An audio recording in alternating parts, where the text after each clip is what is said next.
Qurannya segitu, penjelasannya berlemari-lemari. Ya. Apa ini? Bullshit ini. Gue cindo, gak munafik, gue cinta banget.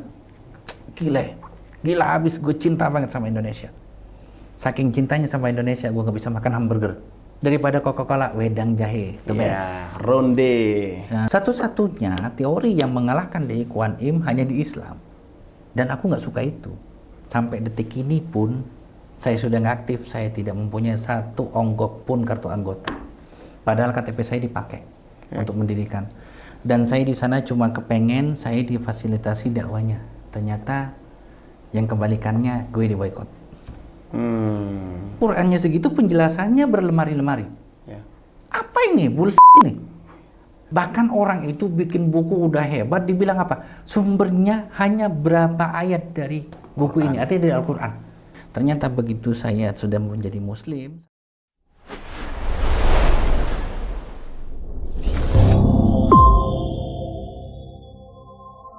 Bismillahirrahmanirrahim. FKM Podcast, hangatkan hati, hangatkan pikiran. Masya Allah, pada kesempatan kali ini kita kedatangan tamu yang luar biasa.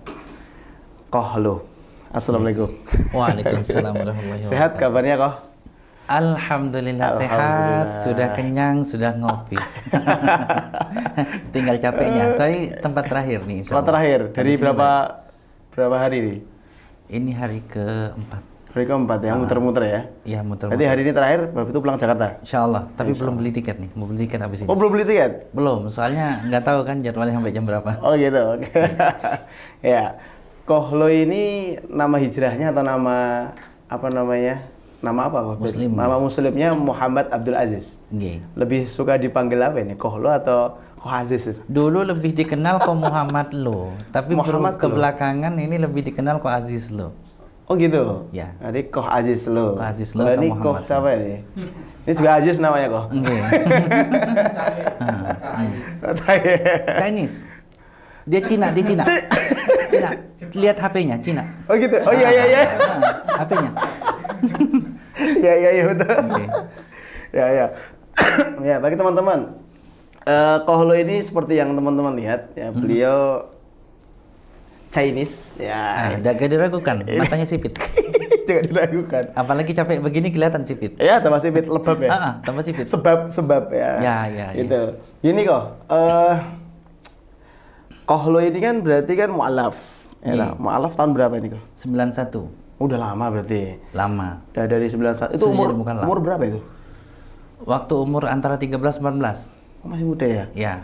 Oh. Dan saya kadang tidak tahu saya lahirnya tanggal berapa, karena saya nggak pernah milad-milatan. Iya. Dari anak-anak saya sering protes. Begitu. Abi nggak kasih hadiah. Ngapain? Aku milad. Alah, udah mau jajan apa dah? Nggak ada milad-miladan. Yang penting kamu soleh, soleha, kamu sehat, kamu dalam Islam, kamu semangat juang, kamu masih Allah lindungi. Itu yang terpenting buat Abi. Abi lebih khawatir ketika kamu tidak ingat Al-Quran. Allah, Masya Allah. Oke. Sebentar ini. Ini menarik ini. Begini kok, cerita. Tapi bentar, ingat aku tanggal lahir lagi, ingat kalau sendiri-sendiri. Oh ingat? Diri sendiri ingat, cuman kadang suka lupa. Gitu aja, dah. Dilanjut.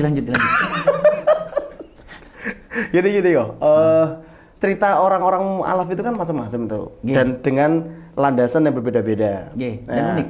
Dan unik ya. Nah, kalau kau sendiri gimana? Apakah ada cerita yang mau di-share di sini yang mungkin itu menjadi perkara yang paling atau cerita yang paling membuat kau berubah gitu untuk bisa menjadi seorang muslim? Nih. Garis bawahi ya. Pondasi dari sebuah agama adalah konsep ketuhanan. Ya. Pondasi paling dasar. Artinya apa? Ini bedakan lagi perkataan saya dengan yang pertama dengan tadi. Pondasi dari sebuah agama adalah konsep ketuhanan. Ya. Nah, pondasi terkuat dari keyakinan beragama dari seseorang itu adalah tentang keyakinannya kepada konsep ketuhanannya sesuai atau tidak dengan dia. Bisa dipahami ya? Iya. Ya, kalau yang pertama untuk agamanya, yang kedua untuk pribadinya. Maka yang kedua ini, ketika seseorang sesuai dengan konsep, saya lebih banyak ngeliat kemana nih? Sini apa sini? Oh, situ, Boleh, ya. sini juga boleh. Gak apa-apa. Jadi setiap orang yang konsep ketuhanannya sesuai dengan dirinya dan diyakini dengan kuat, maka dia beragamanya kuat. Kan kita pernah dengar itu agamanya agama KTP kan gitu ya. Maksudnya cuma di KTP tapi kelakuannya tidak gitu. Nah, ini yang akan membuat seseorang itu berbeda bagaimana dia menjalankan konsep-konsep keagamaan dari agama yang dia pegang. Sebaliknya, ketika konsep ketuhanan yang dia yakini di agama dia, menurut dia itu tidak sesuai dengan dirinya, maka dia rapuh imannya dan mudah digoyang. Makanya kita sering lihat bahwasannya sering ada yang pindah agama karena kawin, karena Indomie, gitu kan ya, karena sering dikasih uang, perut, urusan perut, ya perut dan bau perut. Perut. Ini masalah nih. Jadi perut nih sama bau perut di antara dua kaki, gitu. Artinya selangkangan, itu bahaya. Kayak gitu. Nah, kalau saya pindah agamanya itu sebenarnya karena sebuah konsep yang sebenarnya sudah saya tahu sejak lama. Tetapi saya menolaknya. Waktu itu masih menolak. Apa itu? Konsep ketuhanan yang maha dikjaya, yang tak pernah kalah, yang tak pernah lemah, dan selalu menjadi yang maha. Konsep itu ada di Islam. Yang maha ya, ada yang maha. Tidak tertandingi, artinya satu-satunya. Tidak ada yang sama dengan dia. Itu ada di Islam. Nah, tapi kenapa saya nggak nerima itu? Karena di kalangan kami orang Chinese itu, kalau memeluk agama Islam, artinya sama memeluk dengan agama yang dipeluk oleh mayoritas orang Indonesia, atau kita sebut Fanni. Fanni ini suku Afan. Suku Afan ini suku pribumi. Suku yang ada di Indonesia asli. Jadi nggak cuma Jawa. Ada Madura, ada Sunda kayak gitu.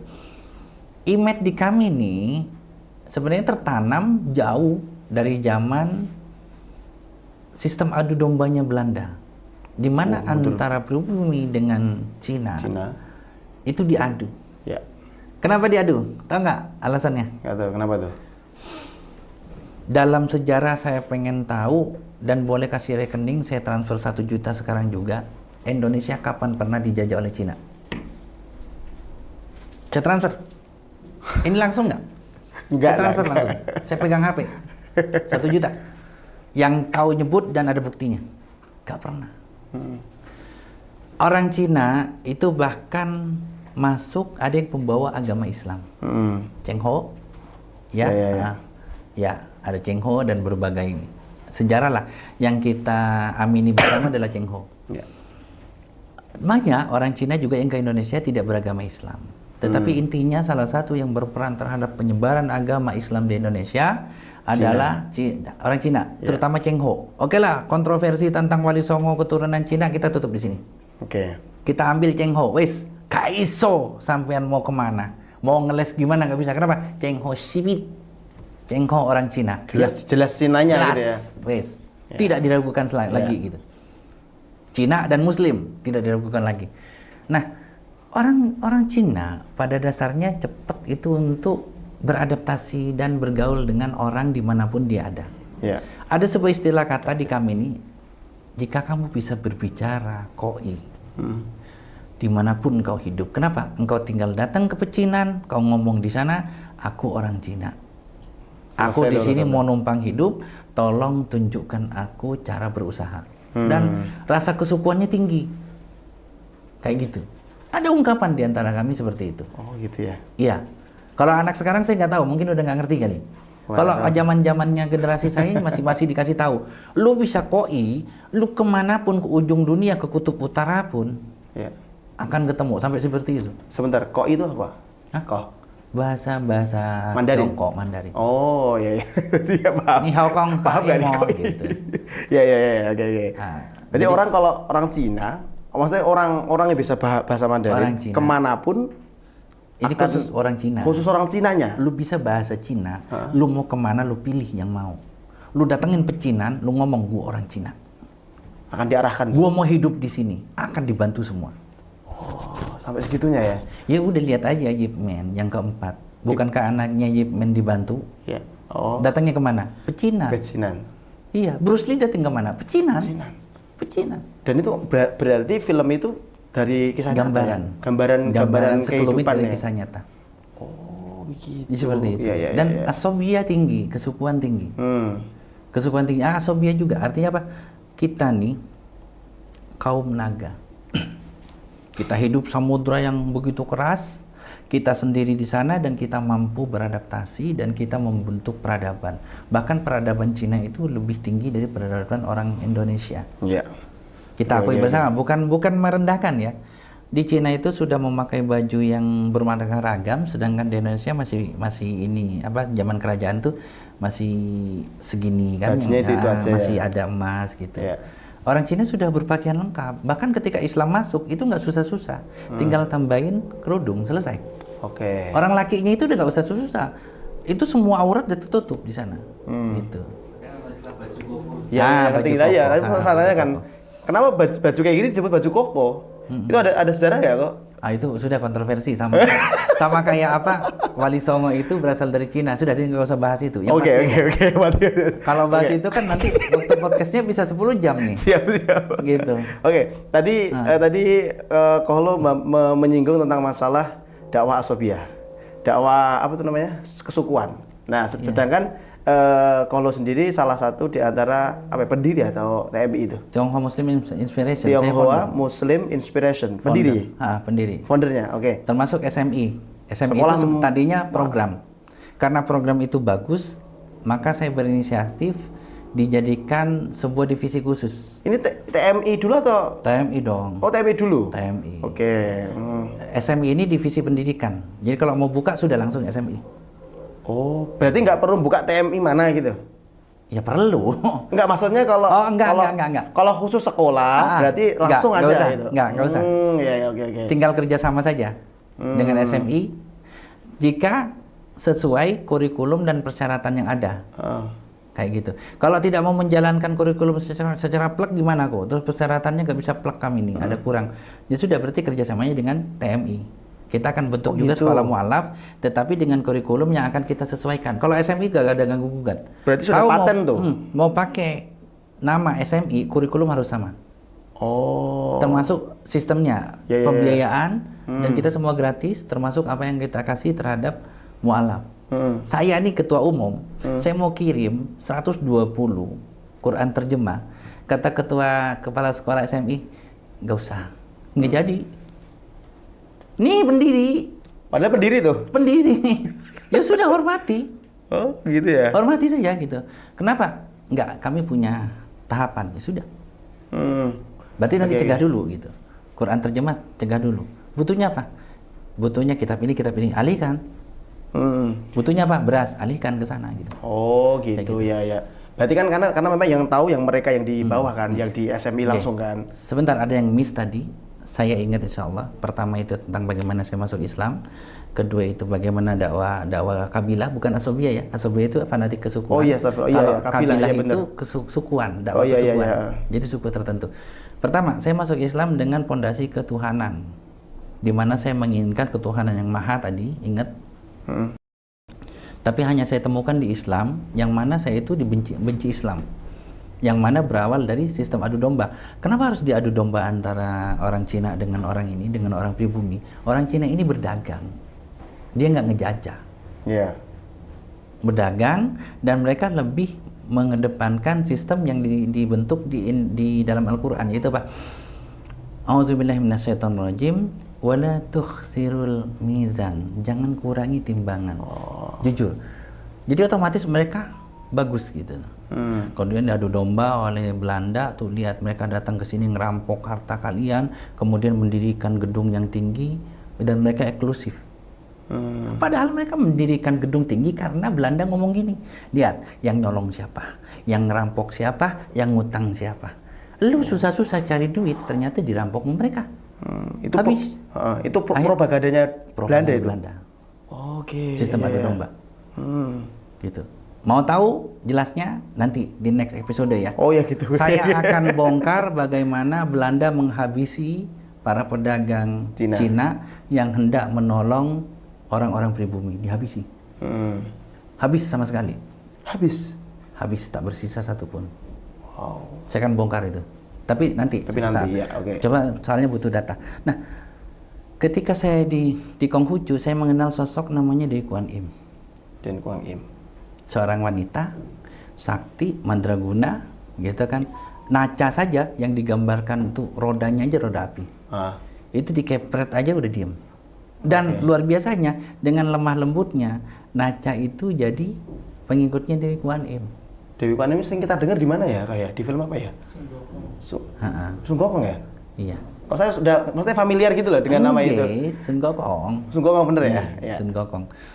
Filmnya gitu. Ternyata saya tanya mama, siapakah yang tertinggi? Tien. Tien? Konsep Tien apa? Tunggal. Wow. Tidak ada Tuhan selain dia. Esa. Esa. Tapi dia tidak turun sendiri, ngirimlah Dewi Kuan Im. Paling dekat siapa? Tuti Pakung, Dewa Tanah, atau Dewi Kuan Im, kan gitu kan? Ya. Kata mama, Dewi Kuan Im. Berarti kita lebih dekat ke Dewi Kuan Im. Ngapain nyembah yang lain? Ya supaya kita dekat. Ya. Supaya kita dekat. Dan dewanya banyak. Tapi mengkerucut kepada Dewi Kuan Im dan Tien.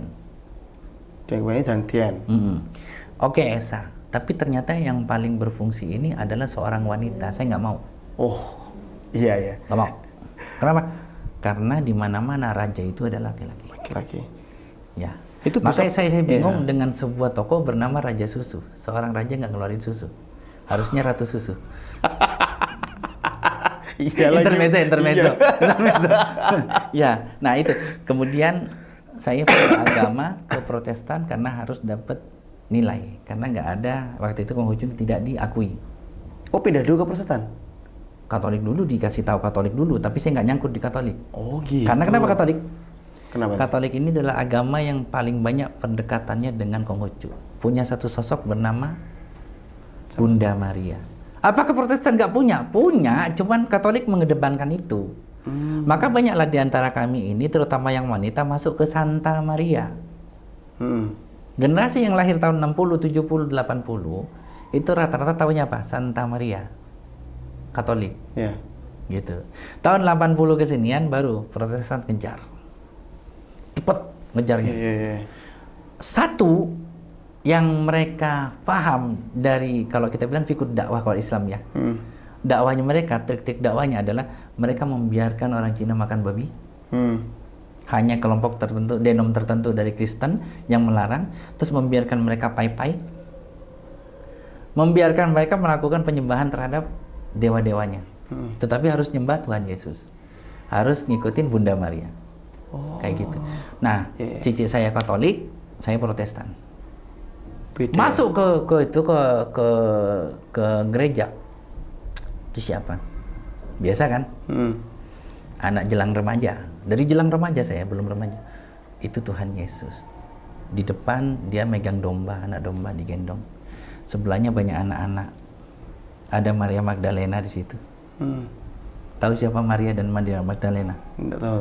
Dua sosok yang berbeda. Maria itu ibunya. Maria Magdalena adalah, kayaknya pendeta juga bingung mau jelasin siapa Maria Magdalena. dibilang murid.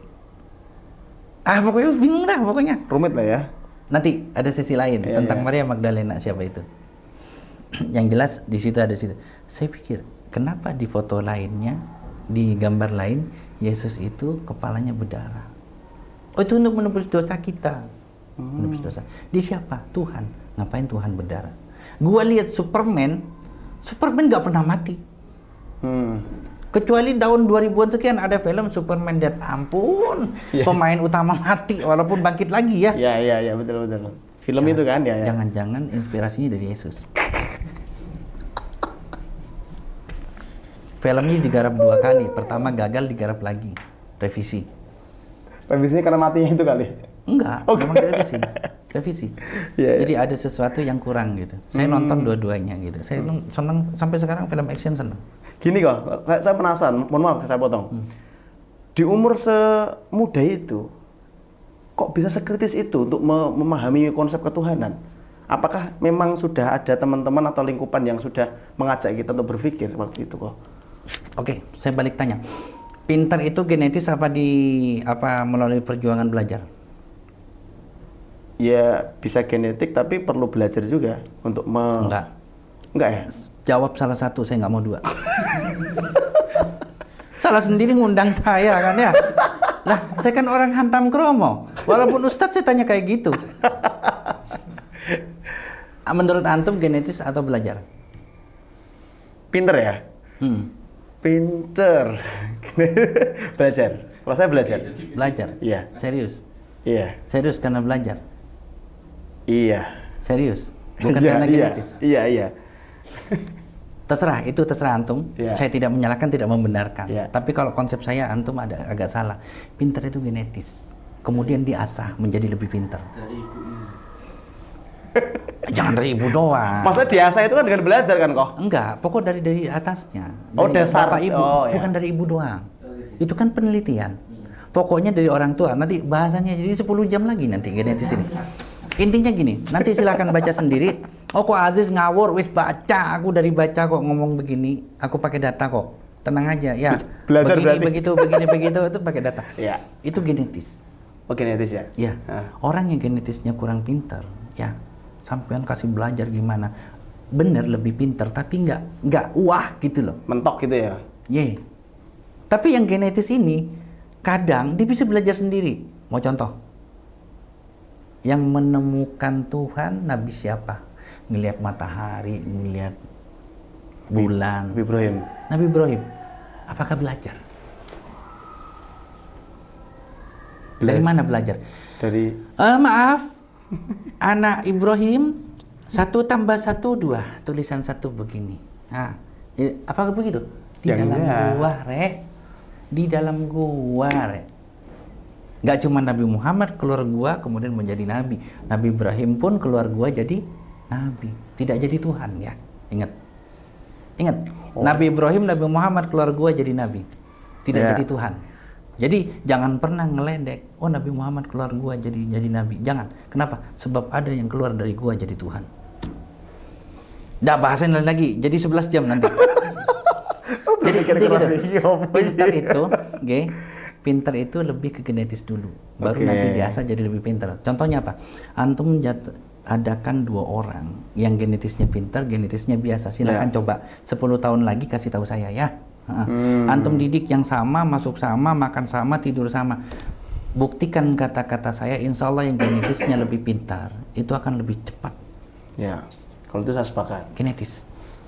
Ada genetis kemudian diasah. Jadi jangan cuma genetis. Nah, kami ini dari gen-gen yang memang pemberontak.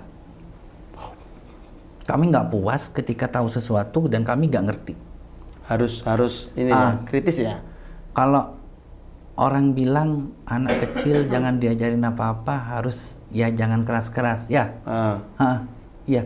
Saya usia SD itu sudah sering membuat rubuh pohon pisang hanya dengan 10 atau 11 kali pukulan.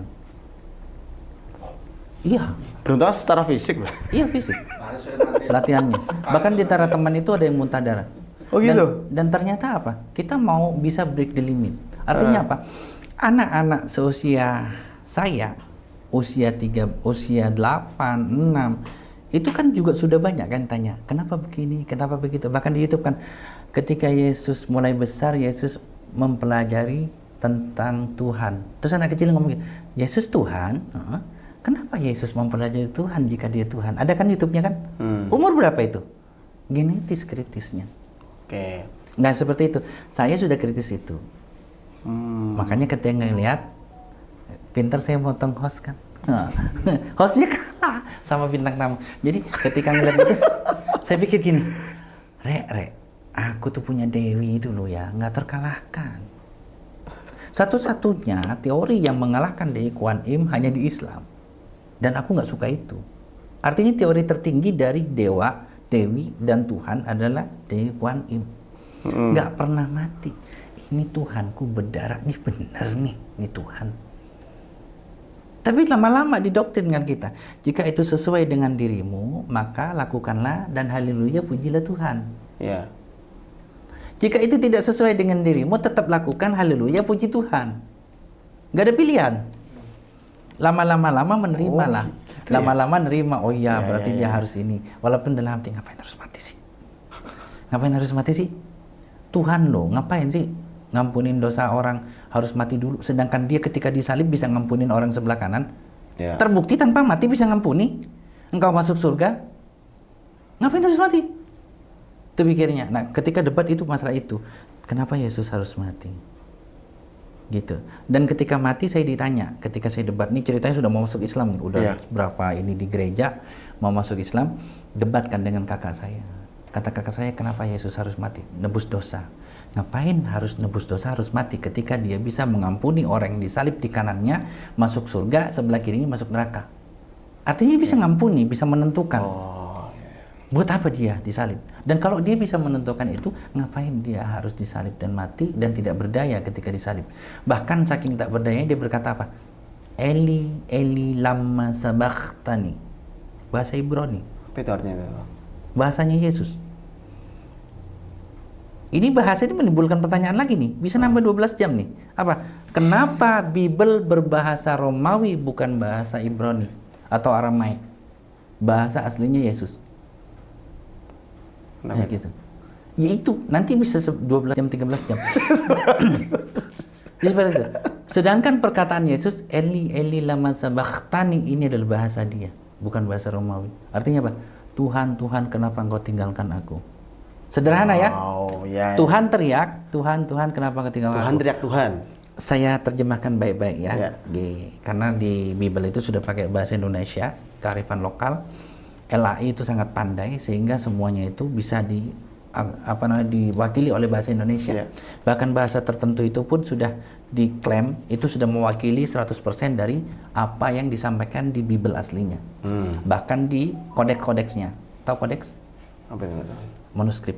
Oh, manuskrip ya. Ya. Itu sudah diwakili 100% oleh LAI. Oke, saya ceritakan ketika Tuhan Yesus disalib untuk menebus dosa manusia. Tuhan Yesus berteriak, Eli, Eli, lama sabachthani. Nah, oke, biar lebih mudah, gampang dimengerti, supaya nggak bingung. Ketika Tuhan Yesus disalib, Tuhan Yesus teriak, Tuhan, Tuhan, kenapa engkau tinggalkan aku? Eli, Eli, Eli Tuhan. 2 kali Tuhan, Eli, Tuhan. Eli, ya. 2 kali menyebutnya. Lama sabachthani, kenapa engkau tinggalkan aku? Sabachthani, tinggalkan aku. Sudah mulai bisa dipahami? Iya, paham. Saya bikin lebih paham lagi ya. Baik. Karena saya mantan Oten, saya kasih tahu. Ketika Tuhan Yesus, perhatikan baik-baik semua di sini. Karena biasanya kalau saya ngomong tuh saya bikin bingung dulu, baru ngerti. Jadi kalau Anda langsung ngerti, berarti Anda sudah langsung lompat gitu. Perhatikan, ketika Tuhan Yesus disalib, Tuhan Yesus teriak, Tuhan, Tuhan, kenapa engkau tinggalkan Tuhan? Kata ganti kita jadikan semua. Akunya jadi Tuhan. Karena Yesus Tuhan. Iya, paham. Iya. Paham apa bingung? Paham. Tadi awalnya aku, sekarang jadi Tuhan kan berarti kan cuman kata ganti yang dirubah. Nah, bingung berarti. Kita ulang lagi. Dia nggak paham, dia bingung. Oh, Anda bingung. Saya astagfirullah aja. Sudah, jangan sok pinter depan saya. Enggak, astagfirullah. Makin sok pinter depan saya, makin kelihatan bingung. Nah, saya terjemahkan lagi ya. Jadi sekaligus. Ketika Tuhan Yesus disalib, Tuhan Yesus berteriak, Eli, Eli, lama sabachthani. 1.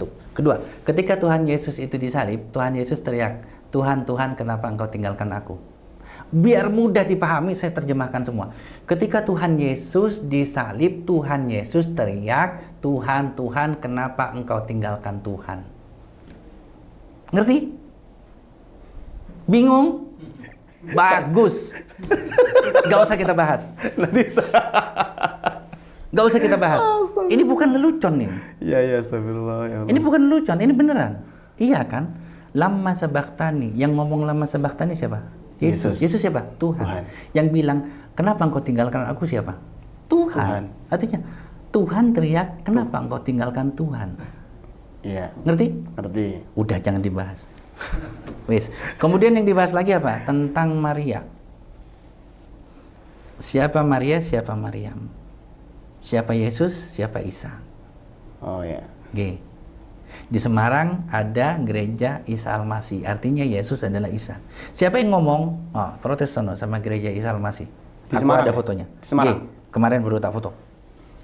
Artinya Yesus adalah Tuhan. Kalau dia nggak ngakuin Yesus itu Tuhan, berarti gereja Yesus Kristus harusnya. Oke. Ya kan? Ya, paham. Nah, kalau kalender sekarang kebangkitan Yesus Kristus ya. Kalau dulu kebangkitan Isa Isa Al-Masih. Al-Masih. Sip. Udah bingung? Nah, jadi gini. Ditanya sama koko saya, siapa Maria? Maria adalah ibunda dari Yesus. Sip. Yesus siapa? Tuhan. Oke. Kamu tahu dalam Islam itu ada Maryam, ada Isa. Oh ya tahu, itu kalender kebangkitan Isa Al-Masih. Ya kan? Iya. Cuma Natal doang yang tidak ditulis kelahiran Yesus, tapi tetap Natal. Tanda tanya lagi ya. Kebangkitan Isa Al-Masih, terus wafat Isa Al-Masih gitu kan.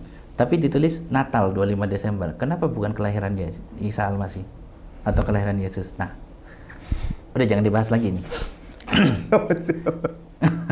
Banyak, serius bahas tentang kristologi itu antum nggak cukup 2 hari.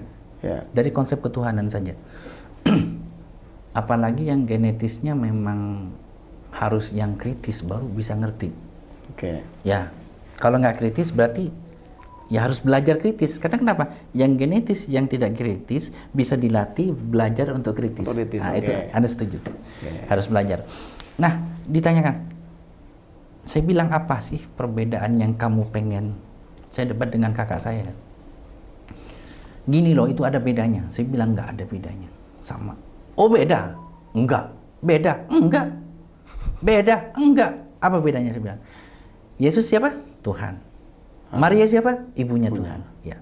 Yang ngelahirin Tuhan? Ya. Setiap agama pasti menyuruh anak untuk berbakti kepada Ibunya. Orang tua. Betul. Dalam Ten Commanders nomor 5 itu intinya berbakti kepada orang tua. Yang nurunin siapa? Tuhan. Yesus siapa? Tuhan.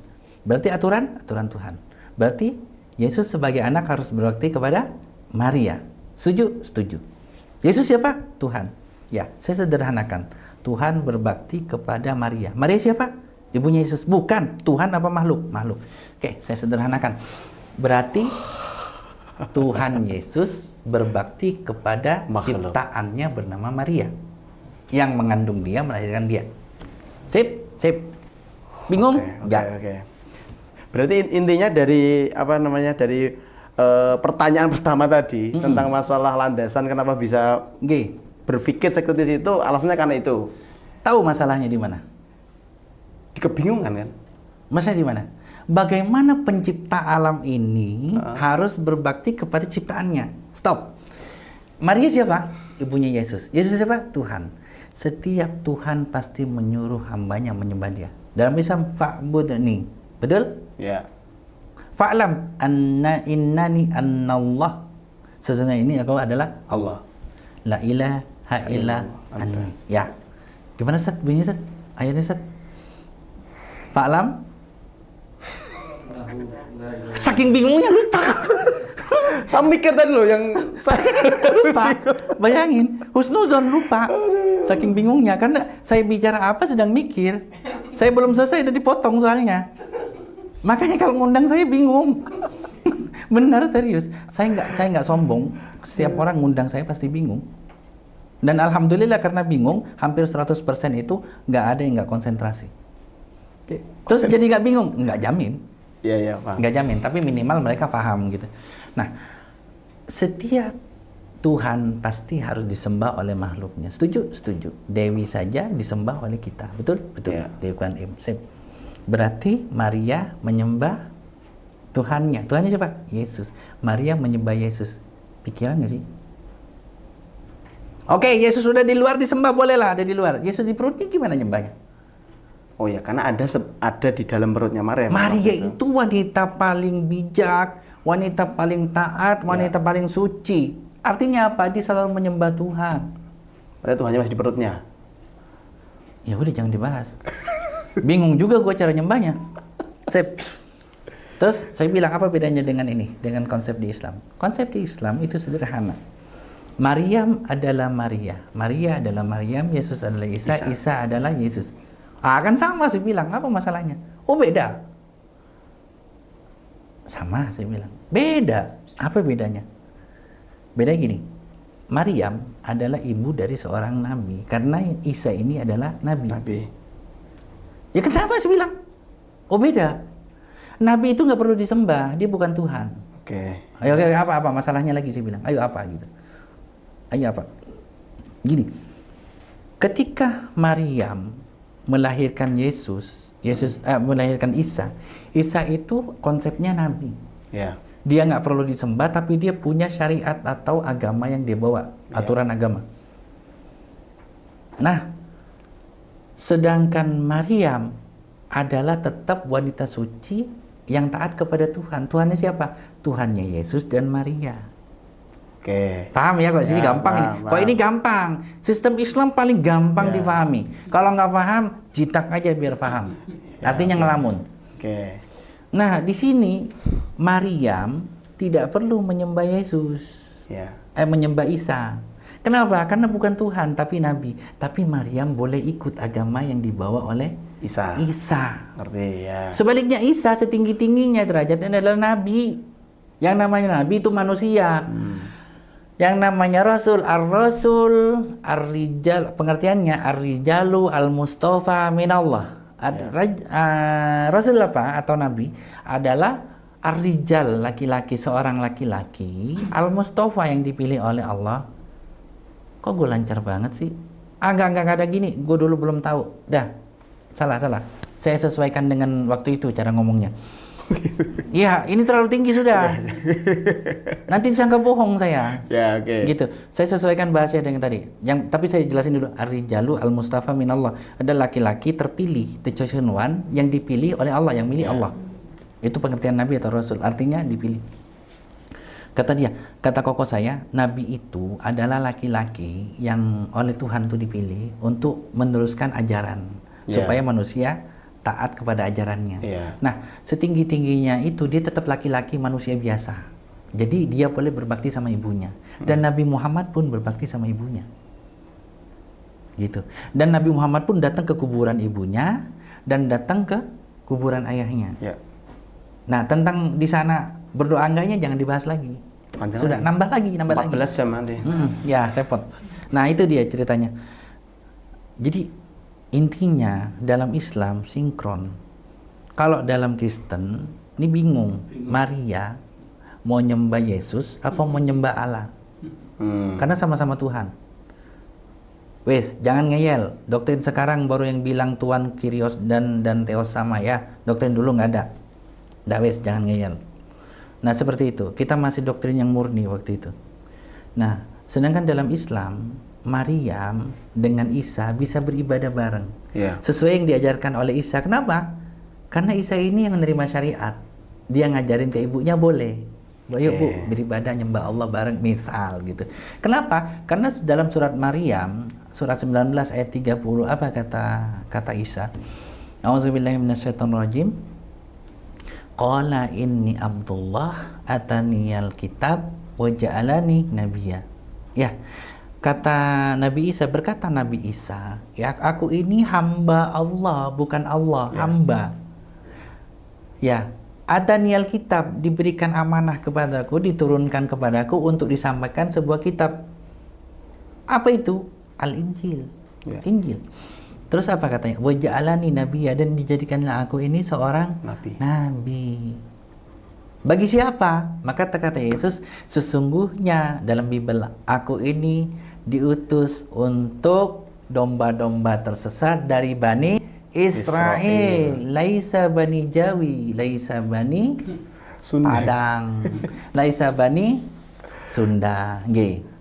Jelas Yesus berkata, aku diutus untuk domba-domba tersesat yang nggak ngikut maksudnya. Dari Bani apa? Israel. Min aina Isa, dari mana Isa atau Yesus? Aisyah dari Bani Israel. Apa buktinya? Dalam Matius 1 disebutkan bahwasannya, gue injilin nggak apa-apa? Nggak apa-apa lah. Tapi sering sih saya nginjilin masjid sih.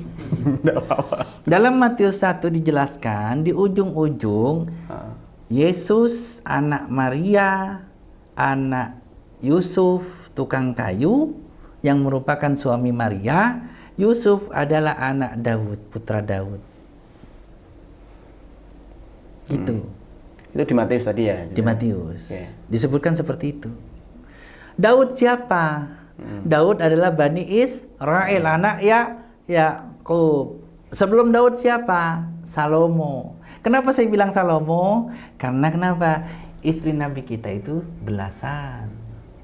Ada yang bilang sekian belas. Oh banyak, Ge. Ya. Ge banyak. Banyak. Jadi Isa putra Daud, Isa putra Yusuf, Yusuf putra Daud, itu punya leluhur bernama Daud. Kalau di kita dibilang Nabi Daud. Ya.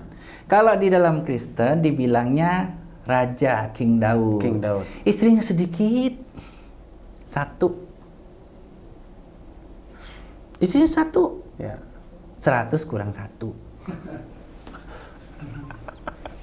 Untung saya nggak jawab apapun tadi. Oke. Nah, anaknya yang bernama King Salomo, Ya. istrinya tuh ya lebih sedikit. Bener-bener 1.000. Jadi jangan pernah sudutkan Islam dengan kata-kata poligami. Ya. Dan ini pun yang membuat orang-orang takut masuk Islam, terutama orang Chinese. Betul. Selain nggak boleh makan babi, tidak boleh, harus membolehkan poligami. Ya. Dia lupa. Kalau zaman kerajaan punya istri 100 biasa. Ya. Oke, orang kaya, orang Cina di zaman-zaman kerajaan punya istri itu 20, 100 wajar. Mau. Oke. Dan dalam kekristenan dia lupa. Daud istrinya 1.000. Enggak. Kurangi. Salah. 100 kurangi 1. 1 kurangi 1. Kalau dalam Kristen berarti berzina dengan Bathsheba jadi 100. Oh gitu? Digenapi. Ya. Dikabarkan berzina. Dalam Islam tidak berzina Nabi. Daud itu tidak berzina. Ditegur oleh malaikat, tidak boleh mengambil Bathsheba. Gitu. Kan kayak gitu. Tapi dalam Kristen dia berzina melahirkan anak. Artinya apa? Untuk melahirkan seorang anak, menurut penelitian dokter itu jarang sekali bisa sekali hubungan mengeluarkan anak. Artinya di sini secara nggak langsung dituduhlah Daud berzina berkali-kali dengan Bathsheba baru hamil. Betapa Nabi yang mulia di dalam Islam di sana disebut berzina. Dan juga Salomo sebagai raja kalau di Islam adalah Nabi Sulaiman, istrinya benar 1.000. Nah, wis kayak gitu. Jadi benar-benar luar biasa di sini antara nasab Nabi Isa yang dia menyambung kepada Salomo, menyambung kepada Daud, menyambung kepada Israel, yaitu Nabi Yakub dengan 12 anaknya yang menjadi 12 cikal bakal suku Lewi yang mendapat perpuluhan. Di luar suku Lewi tidak dapat perpuluhan. Nggak ada. Suku Lewi itu bukannya suku Jawa. Itu Bani Israel semua. Ya. Nih siap-siap nanti ya channelnya diserang ya. Ya, sebab channel-channel yang ngangkat kayak gini ada yang banned permanen. Saya nggak nakut-nakutin, jadi di backup itu semua video. Kalau nanti banned permanen diupload lagi. Nah, video saya jangan diupload biar nggak banned lagi ya. Terbanned lagi, repot lagi. Jadi saya pesan nih benar-benar baik-baik tim media backup semua yang sudah diupload. Kalau channel Anda di banned, tinggalkan video rekaman dengan saya jangan diupload. Insya Allah aman. Gitu. Nah, terus sudah ya, saya masuk Islam akhirnya kan. Karena ujung-ujungnya juga ke sana dan banyak pertentangan. Setelah masuk Islam, saya sembunyi-sembunyi selama 3 tahun masih ke gereja. Masih di gereja? Nah, ketika ke gereja itu dibahas tentang Daud. Makanya saya tahu Daud istrinya berapa. Tentang Salomo. Dibahas juga tentang bagaimana penyaliban. Saya bahas lagi di rumah, makin dalam. Disitulah kemudian ketika saya mengenal Islam, saya tahun keempat saya bisa ngekos ke Jember. Di sana saya belajar Islam, saya berdoa kepada Allah, ya Allah, lupakan saya terhadap pengajaran agama lama. Kenapa? Saya telah menemukan sebuah ajaran yang luar biasa, yang sangat sempurna, menyempurnakan semua teori yang ada di agama-agama lain, dan saya telah menemukan siapa Tuhan itu yang lebih hebat dari Superman, lebih hebat daripada Dewi Kuan Im, yaitu Allah Subhanahu wa taala. Alladzi lam yalid wa lam yulad wa lam yakul lahu kufuwan ahad. Enggak perlu saya terjemahin, semua orang Islam insyaallah paham. Seperti itu. Seperti itu. Nah, terus di perjalanan Asobia nih. Nah, ingatan saya kuat kan? Nah, kuat saya. Walau kalian saya bikin bingung, saya nggak bingung. Nah, saya yang bikin bingung kok, masa bingung juga? Repot lah. Bagaimana Anda akan selamat kalau misalnya yang mimpin Anda nggak selamat? Iya kan? Teori gitu. Bagaimana Anda tidak akan bingung kalau saya bingung, sedangkan saya yang membuat Anda bingung? Asobia. Apa itu asobia? Asobia itu fanatik kesukuan. Saya akui, Cina itu fanatik. Oke. Ya, suku Padang fanatik. Ya, kayak gitu kan. Nah, kami fanatiknya apa? Kami akan saling tolong menolong. Kayak gitu. Sedangkan dakwah kabilah ini bukan asobia, tapi kita hanya fokus kepada dakwah suku kita. Oke, ya. Ngambil dari mana ini? Oh, ada contohnya, tenang. Rasulullah itu lengkap. Ketika Rasulullah di Mekah, ada seorang anak muda bernama Abu Zar dari suku Ghifar.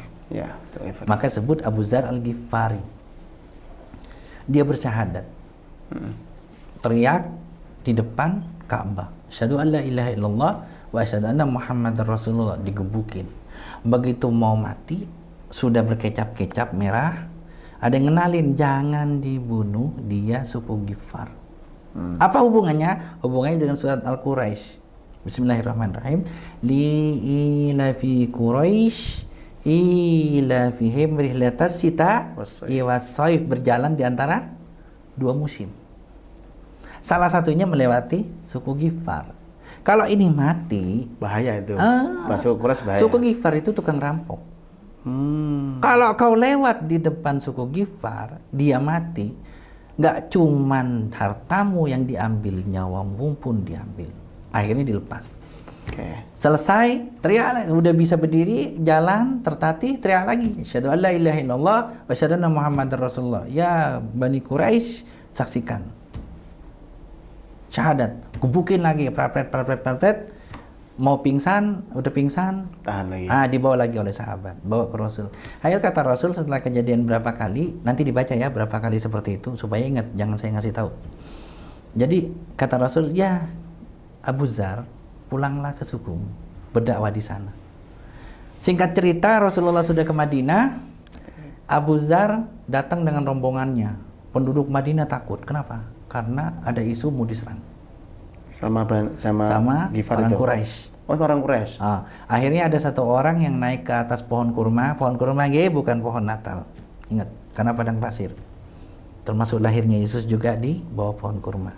Di musim panas di bawah pohon kurma, di mana gembala menggembalakan gembalanya pada malam hari, bukan musim dingin. Desember musim dingin. Itu tadi rahasia kenapa tidak kelahiran Yesus Kristus. Sebab mereka juga tahu. Kalau dibilang kelahiran Yesus Kristus nanti bingung. Ya. Bisa 15 jam. Nah, itu. Jadi naiklah ke pohon kurma, mengenali di depannya ada Abu Zar Al-Ghifari. Luar biasanya orang Arab zaman dulu ketika mencari jejak, ketika mengenali orang dari jauh. Makanya kalau orang bilang, zaman udah modern, masih pakai teropong ngeliat hilal. Oh, jangan salahin. Ahli itu luar biasa. Saya bisa tahu di antara nyuting itu ngantuk hanya dari sini. Karena saya ahli walaupun sipit. Justru sipit itu bisa agak kelihatan. Itu ahlinya. Senyum yang ngantuk. Tadi waktu bingung nggak ngantuk. Begitu sekarang saya cerita datar ngantuk. Berarti sebab beliau sudah tahu cerita Abu Zar Al-Ghifari, udah tahu. Gitu. Nggak didengerin gue pegang kamera, gue dengerin, gue bosen katanya. Kayak gitu. Nah akhirnya ketahuan Abu Zar Al-Ghifari, legalah penduduk surga, penduduk Madinah. Dan kata Abu Zar, ya Rasulullah, ketika bertemu Rasulullah, aku membawa suku Ghifar dan aku membawa suku Aslam. Suku Ghifar lebih parah dari suku Aslam. Dan mereka semua mau berbaiat kepadamu. Inilah bapak dari dakwah suku kabilah.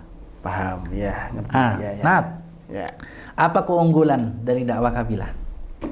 Kita ngerti kesehariannya, kita paham. Kebutuhan pun paham. Apa yang nggak boleh disebut, apa yang nggak boleh dilanggar. Ya. Salah satu yang paling gampang Wali Songo. Wali Songo itu pakai pendekatan kabilah, kesukuan, Betul. kebudayaan. Itu fikih dakwah, itu marhalah dakwah, trik-trik dakwah, bukan bid'ah. Paham. Kayak gitu.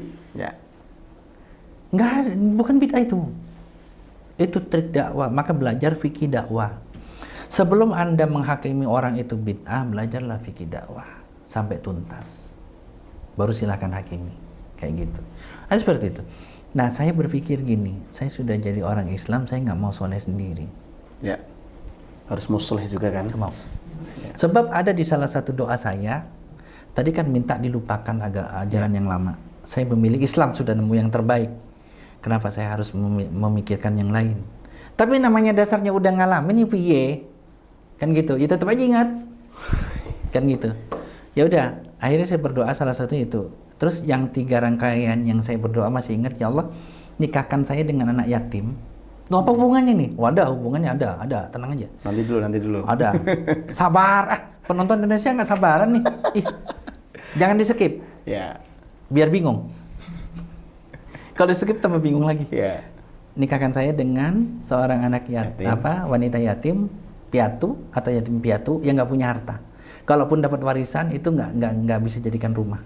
Ya nggak punya harta juga. Aneh nggih? Aneh sih. Aneh. Tapi- Kenapa nggak minta yang kaya gitu kan? Iya. Kaya, bapak ibunya udah tua, anak satu-satunya. Sebulan kita nikah mati semua. Warisannya lah jatuh ke istri kita. Tinggal, yang mobil dong yang, yang BYD dong yang nggak sayang sama saya ya yang. Bajuku baju murah yang nggak sampai 200.000 yang beliin kayak Lacoste kan cuma 1 juta lebih sayang gitu ya. Kan enak gak usah kerja wis kaya auto kaya. Sopo sing gak gelem? Atau mendadak. Ono sing gelem, nyari dewe. Ini dewe. Jangan nanya ke saya, kalau saya nyuruhnya nikahin yang miskin. Miskin, yatim piatu bahkan. Iya, karena kenapa? Bagi saya, nafkah yang terbaik adalah nafkah yang saya cari dengan tangan saya. Dengan keringat saya, walaupun sederhana. Itu kan prinsipnya para nabi kan Oke. seperti itu. Dan datang ke rumah saya, Ya. rumah saya itu nggak dikulitin. Nggak Cuman di- bagian kamarnya yang kulit. Itu juga Kulit langsung apa? diaci. Batu putih, hebel, langsung bagian dalamnya dikulitin buat kamar, luarnya tidak. Oh gitu. Enggak. Alasan saya kenapa? Kok gini kok? Kan ada orang datang ya, Masya Allah kok, rumah sesederhana ini kok, kalian bisa rukun, bisa berdakwah, bisa mengayomi ratusan mu'alaf, duitnya buat mu'alaf sederhana. Bilang aja rumah lu jelek kok. Kan itu. Iya, saya ketawa. Udah nggak usah tadi yang aling-aling bilang aja, Masya Allah kok rumah antum jelek ya kok. Tapi kenapa antum mikirin mu'alaf kok? Kan dibagusin buat rumah kan enak. Sebulan 10-15 juta buat rumah, dicicil. Kan enak. Bisa loh beli perumahan, cicilan 15 juta nggih? Enggak, saya nyicil di akhirat. Iya, Masya Allah. Allah. Jadi kayak gitu. Jadi rumah saya sederhana memang. Dan saya berpikir orang-orang yang saya minta, wanita yang saya minta ini akan siap. Dan alhamdulillah siap. Dikabulkan itu kok. Kabul. Anak kami umur 14 tahun, istri saya dapat warisan berapa meter? 9 meter persegi. Kandangnya PT. Nggih. Ya. Wes jangan ngomong di Jakarta 1 juta lebih semeter. 4 juta saya kasih tahu. Semeter. Tapi mau lewat mana? Bagian istriku di tengah-tengah, itu pakai helikopter gitu. Jadi keliling udah bangunan semua. Jatah masing-masing. Akhirnya nebus. Tak jual mobil, tak tebus. Nah, jual mobil juga lucu. Saya berdoa, ya Allah enak kali ya kalau ada orang ngasih duit ke saya gitu. Siapa ke yang kelebihan duit gitu, tahu-tahu ngasih ke saya. Kok ya teman saya telepon, loh apa? Butuh duit gak? Butuh lah, aku kan punya utang. Terus bayar utangmu? Enggak. Terus pakai riba enggak? Enggak. Pakai bunga enggak? Enggak. Wis, pakai. Butuhnya gimana? Ah, gini, aku punya utang, mobilku tak jual. Nah, aku butuh mobil. Bisa nggak? Oh, bisa. Aku dapat 350 nih. Mobilnya apa? Avanza? Mau apa? Nggak usah. Espas saja. Ya sudah. Ya transfer ya. Ya. Nanti kalau dijual rugi gimana? Wis, pakai wis. Kamu aku tuh iseng ceritanya. Ada orang bank nyodorin, karena bank syariah aku tanda tangan. Akhirnya jadi hutang itu. Akhirnya apa? Sertifikat rumah aku dibawa. Terus Ya aku bingung 350 Oh, ya. juta mau diapakan? Kok ya ada orang kayak gitu? Emang tadi buat apa? Tadi Iseng. sih buat usaha, cuman aku bingung. Aku kerja siapa yang pegang? Terus ya wes lah, yang utang-utang lama aku bayar lah. Kan utang lama ono sing mobil, ono sing kredit ini, wes. Itu Ya. hitungan usaha nggak apa-apa kali ya. Ya nggak tahu lah, pokoknya udah bayar aja lah, jadiin satu, udah. Ya wes, tuku yo, beli. Jual mobilku, lunas Ya. utang, nah tak tebus tanah itu, tak benerin rumah istriku. Jadilah kontrakan gitu, kayak gitu ceritanya. Nah ternyata aku bener-bener dikasih kayak gitu. Intinya jangan pernah minta jodoh ke saya suruh nikahin orang miskin, supaya kenapa? Sekalian nolong. Gitu. Boleh, kok yang cantik boleh. Kalau nggak ada yang cantik kok, yang ada saja. Kalau nggak mau ya sudah lewatin. Kalau mau nikahin gitu kan. Nih yo, Gitu. nih belum nikah. Itu saksinya, ingat nggak? Siapa yang bujangan di sini? Saya Ustaz. Yang mau nikah siapa? Saya Ustaz. Tuh mualaf ada satu tuh, nikahin dia. Diam semua. Kenapa? Ketawa. Katanya mau nikah? Iya. Kurang cantik ya. Enggak Ustaz. Kalau cantik mau? Mau. Kompak no saksinya no di belakang. Jangan-jangan beliau yang ngomong. Enggak. Kan bujang. Kan saya nanya bujang. Tuh saksinya di belakang tuh. Lupa kali dia, lupa, udah lupa kali. Itu udah lama. Sekitar 6 tahun lalu soalnya, 5-6 tahun lalu. Nah, ceritanya yang kedua, doa kedua, ya Allah, tolong wafatkan orang tua saya walaupun di ujung usia dalam kondisi Islam. Allah ijabah 27 jam sebelum wafat mama syahadat. 27 jam? Ya, setelah aku berjuang selama hampir 15 tahun ngajak syahadat diomelin. Yang ada diomelin, dijenggutin, diusir. Dibilang orang gila. Tapi ternyata ketika memasuki tahun ke-15, mama syahadat di ujung usia. Allahu Akbar. Karena apa? Saya nangis. Saya tahu mama udah waktunya udah nggak banyak. Anak sama orang tua ini hubungannya dekat. Tahu. Saya udah ngerasa mau bisa. Saya datengin hari Jumat, saya pegang tangannya, saya bersihkan, saya nangis. Saya tahan nggak kuat, jatuh, kena pipinya. Dilihat sama mama, ini anakku sing bandel lagi loh, kok nangis kan gitu. Langsung gerdek ke hati, ada apa? Ngelihat saya, mah syahadat ya. Dalam Islam itu, kalau mama syahadat, nih anak durhakamu nih, saya nggak bilang anakmu nggak, anak durhakamu nih, masih bisa berbuat sesuatu untukmu. Kita tidak pakai persembahan dalam Islam, tidak. Tapi kalau setiap saya berlaku baik, insya Allah mama dapat. Setiap saya berdoa, mama dapat. Sebab dalam Islam itu salah satunya adalah doa anak soleh dan juga perbuatan anak soleh. Insya Allah dapat. Syahadatnya mah. Mama lihat saya, gak usah obatin mama, biarkan mama mati, kamu gak usah jual mobil. Karena tahu saya mau jual mobil buat perobatan mama. Gak punya duit. Yeah. Akhirnya mama syahadatnya, iya. Tapi mama syahadatnya ikhlas ya, pengen pindah jadi Islam. Bahasanya kan saya nggak bisa ngomong pakai bahasa apa-apa dengan bahasa kasih sayang. Iya, air mata saya jatuh lagi. Syahadat cuma, ayo syahadat. Saya bersihkan kukunya. Selesai saya cium keningnya, saya nangis lagi. Saya tinggal Jumatan. Saya sampai di masjid sudah naik ke mimbar. Udah azan kedua. Kan azan 2 kali di sana. Azan kedua terus saya di sana. Nah, besokannya jam 2 mama wafat. Ketika mama wafat, papa saya telepon, mama nggak ada. Nangis. Pulang, yuk lihat mama, nggak mau. Mandiin mama, nggak mau. Mama udah muslim, iya tahu. Ayo mandiin, nggak mau. Jadi kami pangku mama, saya di kepala karena saya laki, istri saya di tengah, cici saya di kaki. Tapi udah muslim cicinya? Sudah. Oke. Cici duluan, lalu pernikahan. Dicuci, si ini nanya, ini bener mau dipangku? Iya. Enggak, kalau orang wafat itu biasanya diurut ada tainya. Ya. Gak apa-apa, gak apa-apa. Ya. Gak apa-apa, Cici mau di atas apa di bawah? Gak apa-apa. Saya biasa, kata Cici, gak apa-apa. Mama rawat saya dari kecil. Dah, kita mandikan lah. Nggak jadi bikin kedebong apa, nggak jadi. Pokok kita pangku. Sebisa mungkin tangan kaki mama nggak nyentuh lantai. Sebisa mungkin. Bersihkan. Siap-siap yang di bawah, ya kita urut perutnya, ya diurut. Awas hati-hati, kerasa nggak ada yang keluar? Nggak ada. Coba dipegang di bawahnya, ditadangin. Pegang mencici. Nggak ada. Sekali lagi ya, urut lagi. Nggak ada. Urut lagi, nggak ada. Nggak ada, iya. Cebokin deh, cebokin. Cebokin sama yang ininya kan. Sama si amilnya, saya sebut yang amil. penuang airnya itu. Yang tukang mandi mayat. Ya. Astagfirullah, Masya Allah, bersih. Gak ada apapun. Baru kali ini saya mandiin orang yang baru masuk Islam, kondisi sakit parah, bersih. Bersih. Mama saya kan gagal ginjal, harusnya hitam. Putih, kulitnya putih. Sudah. Terus, coba, ini ibu mau mati nggak? Kan udah dingin, saya bilang. Kamu yakin meninggal? Yakin. Ini lagi mandiin. Harusnya ada kotoran. Mamamu gak makan ya? Makan, pakai selang. Kalau enggak pakai selang, sedotan. Maksudnya sedotan.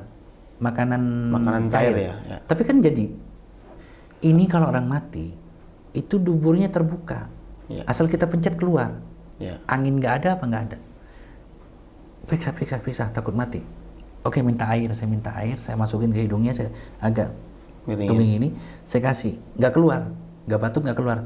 Saya ambil lagi, saya masukin lagi, ngambil lagi, sudah cukup katanya, udah, iya udah mati katanya, sudah wafat.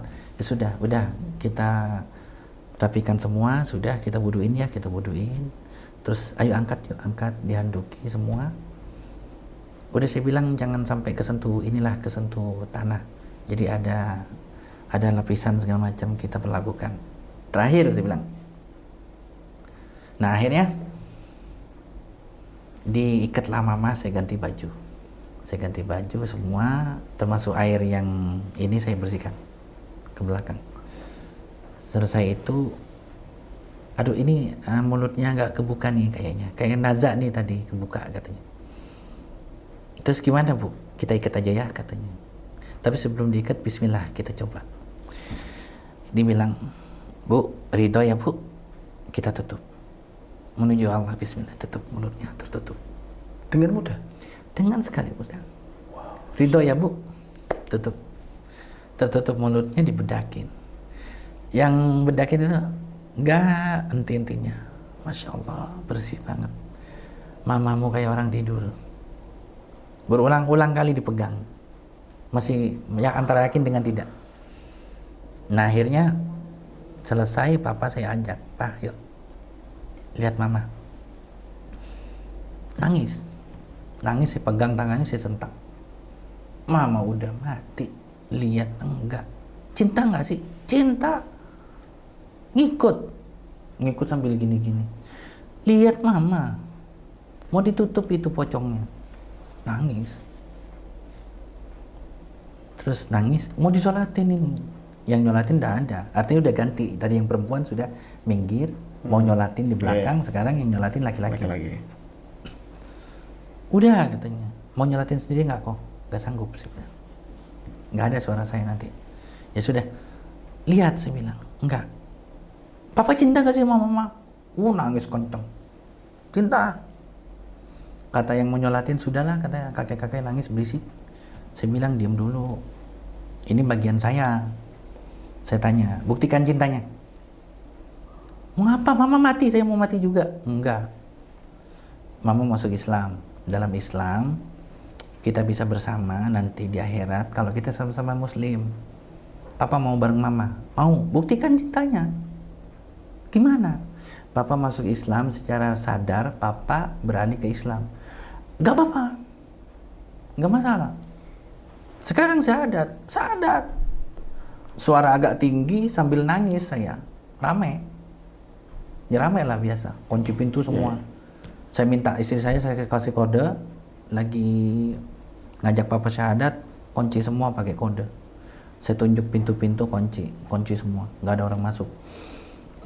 Ya rame lah, nangis sambil ini. Orang nangis. Syahadat. Asyhadu an la ilaha illallah. Bimbing, syahadat papa. Papa syahadat depan mayatnya mama. Habis syahadat nangis, semua nangis. Yang amilnya juga nangis, ya gini-ginilah, nangis. Selesai kita sholatin, kita kubur. Begitu dikubur, saya dibawa. Siapa mau dibawa? Udah saya aja, saya dibawa. Anak saya masih kecil-kecil. Jadi yang sekarang umur 27 itu masih kecil, masih remaja. Udah kamu senter ini di atas, Abi masuk ke bawah.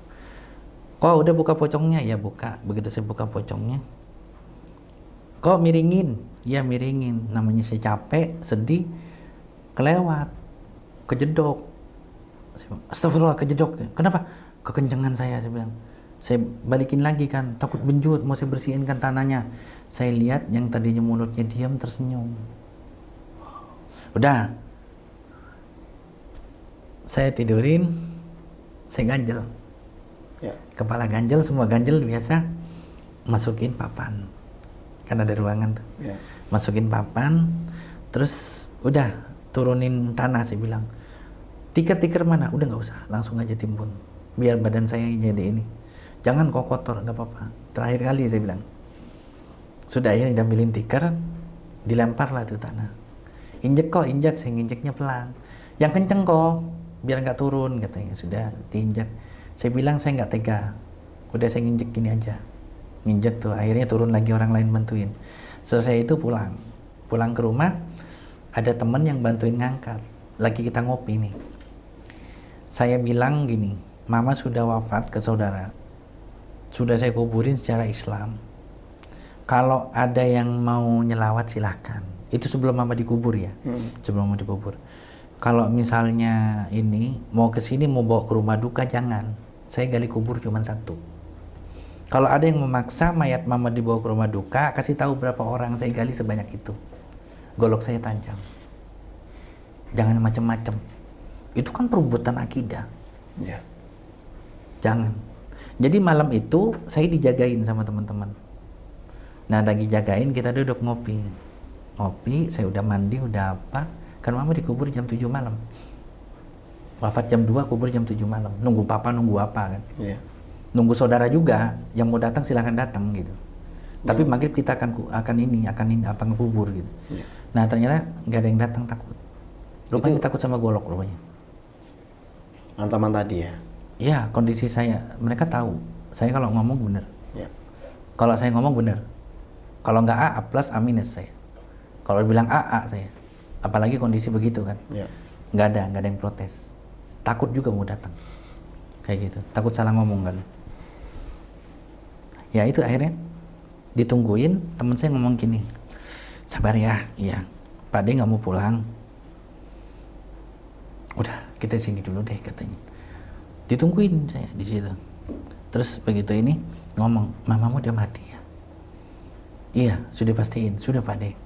Sebelum dimandiin pastiin. Terus waktu mandiin saya taruh air di hidungnya, nggak balik lagi. Artinya masuk nggak kesedak apa. Emang kenapa Pak D?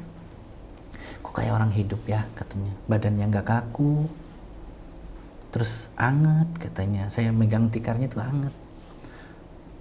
Terus saya inget kan, mama dibalikin gitu kan senyum.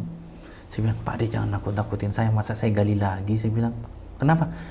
Begitu saya balikin kan mama giginya keluar senyum. Waktu mati kan terbuka dikit kan, ditutup, ketutup kan, namanya mingkem saja. Kemudian dari mingkem jadi senyum. Nah, sudah katanya, udah jangan digali katanya. Ditungguin, nah jam 12-an saya udah mau tidur. Kata Pak D, saya pamit ya. Saya sengaja nunggu di sini, takutnya saudaramu datang. Kok saudaramu datang, pasti kamu golok. Jadi daripada digolok, mending saya yang ngadepin, saya masuk penjara. Kata Pak D. Lebih baik saya, paling saya gebukin kalau saya katanya. Kalau kamu dipotong bener katanya. Sudah, kondisi sedih kayak gini. Nah sekarang udah nggak ada nih, udah tengah malam. Saya pamit. Udah nggak usah ini ya, nggak usah sedih, nggak usah apa. Kalau ada saudara datang ke sini, kalau kamu marah, udah yang nemuin yang lain aja, katanya. Kan udah dikubur, nggak mungkin digali, gitu. Kalau tadi sih masih bisa direbut lah atau di apa. Oke, katanya sudah selesai pulang nih. Closing syahadat 2. Siapa itu? 2 itu? Mama sama papa. Mama hari Jumat, Papa hari Sabtu. Mama 27 jam sebelum wafat, Papa setelah Mama wafat. Di depan Mayat Mama. Closing kan doa saya kedua. Oh iya ya, doanya closing. Yang pertama closing, kedua closing. Lupa. Oke. Lupa. Saya masih terharu ini loh. Ke bawah. Nah itu hebatnya saya. Enggak. Suasana itu. Saya yang membuat Anda bingung, saya nggak boleh bingung. Itu konsepnya. Ketika Anda mencari juru selamatnya harus selamat. Nek nggak selamat, repot sampean. Gimana menyelamatin orang, dia aja nggak selamat. Balik itu lagi. Oh iya. Iya. Kan aku yang bikin bingung, aku nggak boleh bingung. Doa ketiga apa? Ya Allah ya Rabbi, jadikan saya dan istri-istri saya. Berapa itu istrinya? Wis, jangan dibahas. 15 jam. 15 jam ntar. Nah kan berapa Ntar nanya bagaimana cara ngelamarnya. Wis, tak kasih tahu cara ngelamar saya gini. Jumlahnya aja kok. Enggak, sudah. Saya kasih tahu cara ngelamar. Sudah, biarin nanti siapa tahu ada jomblo. Bismillah, saya mau nikahi kamu, saya mau nikah dengan kamu. Kalau kamu mau, kita nikah. Nggak mau, gue cari wanita lain buat nikah. Kalimat closingnya ngeri juga ya. Enggak, ini gak closing, langsung ngomong. Ngobrol ngalor ngidul, taruh, ngobrol ngalor ngidul dulu, biasa. Bukan foreplay ya, tapi istilah kata jajaki. Pola pikirnya gitu. Iya, jadi langsung gini. Jadi gini ya, Bismillah, insya Allah saya mau nikahin kamu. Kalau kamu mau jadi istri saya, kita nikah. Kalau enggak, saya cari wanita lain. Kamu mau nikah sama saya atau enggak? Kamu itu yang bener aja. Gue baru ketemu sama kamu. Kita baru ketemu. Berapa puluh tahun nggak ketemu. Boro-boro dulu pacaran. Ngobrol juga kagak. Sekarang diajak nikah. Enggak, jawab aja. Saya mau nikahin kamu. Kamu mau atau enggak? Kalau enggak, gue cari wanita lain. Ini mau bikin saya mati, katanya. Sama istri saya. Mau bikin saya mati? Enggak, mau bikin kamu jadi istri saya. Enggak, saya bikin kaget kayak gini. Baru tahu kamu muslim, tahu-tahu diajak nikah. Udah jawab mau atau enggak? Enggak, saya cari wanita lain. Mau tapi stop. Mau kan? Mau tapi enggak ada tapi. Iya, aku mau tapi sudah. Mau dulu tapinya belakangan. Mau kan? Ya, insyaallah mau. Tapi jangan gitu. Maksudnya mau dibawain bunga. Ya gitu kek, rayu kek. Bukan tipe saya. Udah gini, kita halal dulu baru tak rayu. Nanti tak tanamin bunga sama saya. Kamu mau apa? Mawar? Iya, mawar. Tanamin bunga. Iya serius. Tak petik tanganku sendiri, tak kasih kamu. Allah. Romantis nggak? Romantis. Tapi sekarang juga romantis. Enggak. Udah, ada tapinya. Kita bahas tapinya dulu. Iya. Beneran. Iya. Mau. Tapi orang tua gimana? Wes, aku nikah sama kamu. Nggak nikah sama bapakmu. Nggak nikah sama ibumu. Aku butuh bapakmu buat wali. Sanggup nggak bapakmu jadiin wali? Insya Allah deh, katanya. Sudah, yaudah, pulang ya. Oh, pulang loh. Udah pulang. Ntar, insya Allah aku ngelamar. Kapan? Ya udah, siapnya kamu kapan? Besok ya ayo. Wow. Oh iya, laki. Wow. Gitu Zikri. Laki. Berapa jadinya kok tadi? Sudah gitu aja. Akhirnya saya tepati semua. Begitu nikah, saya sering kata-kata manis sampai sekarang. Kamu mau lihat? Nggak usah. Sebentar. Boleh kok. Enggak kan? Jangan omdo dong, bos. Omdo, mau kondo. Mana tuh? 3 grup. Oke. Apa? Logo apa? Logo inilah. Cuman cinta. Kiss cinta. Sebentar, next level. Next level. Aduh. Lo harus terbukti dong. Tuh mana sih? Itu kepada semua atau? Udah yang dibahas. Ini. Tuh kameramen. Asal kata itu dong. Ya Allah. Set.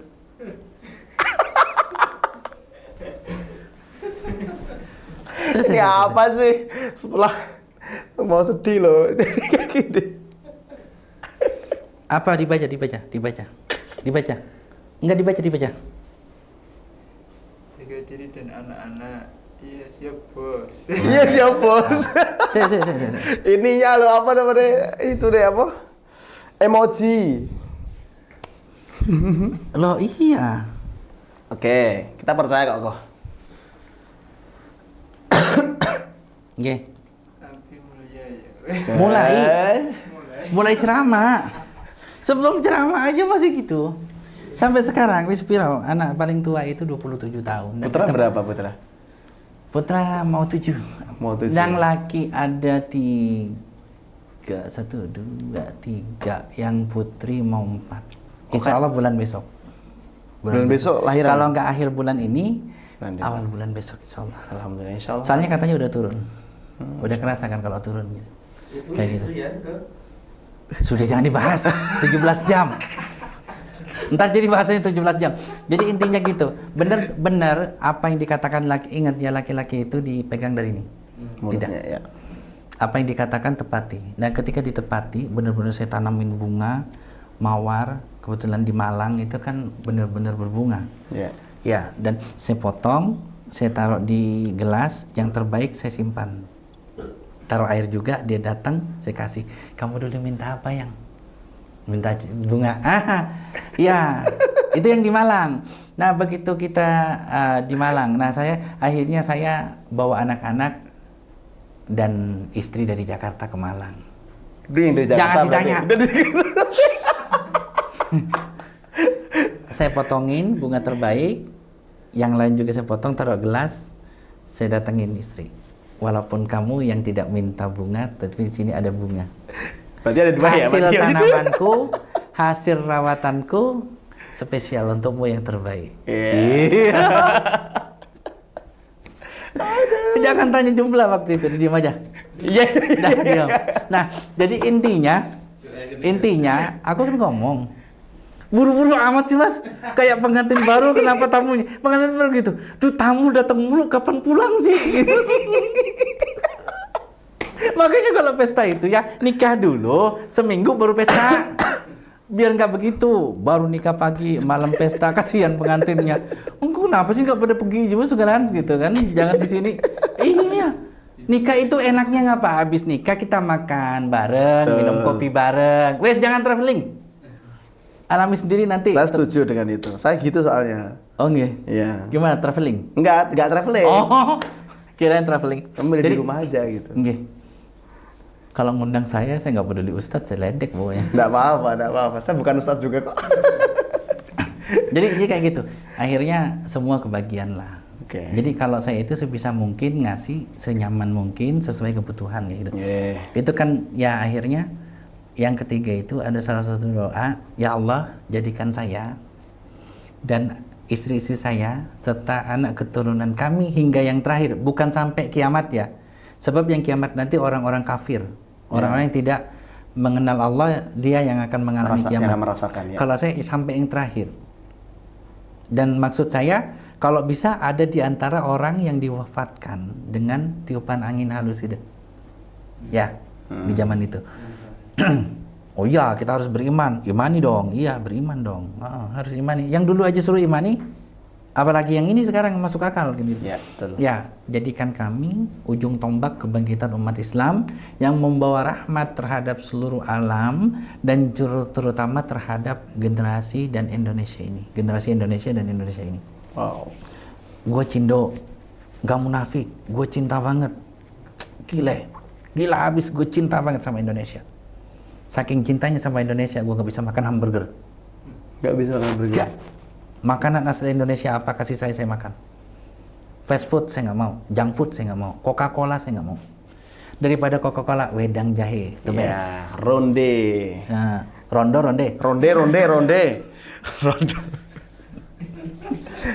Nggak mau dibahas lagi. Jadi seperti itu. Alhamdulillah tuh kami berjuang. Yang dulunya saya benci banget sama Quran, saya bilang the big bullshit is Muslim. Wow. Yang dilakukan Muslim big bullshit. Apa? Satu buku dirame-ramein, pelajari tiap hari, kagak bosan. Gua baca novel aja gua bosan. Ya. Terus kemudian ketika kiainya yang ngajarin Quran ditanya, "Fahamkah Anda 100% tentang Quran?" Dia bilang, "Ilmuku bagaikan air dicelup, Samudra. kemudian diangkat, setetes ini ilmu yang dibagi-bagi kepada seluruh umat manusia, samudra itu punya Allah. Rahmatnya Allah. Bull, ngapain lu ngajarin sebuah buku yang lu kagak ngerti tentangnya?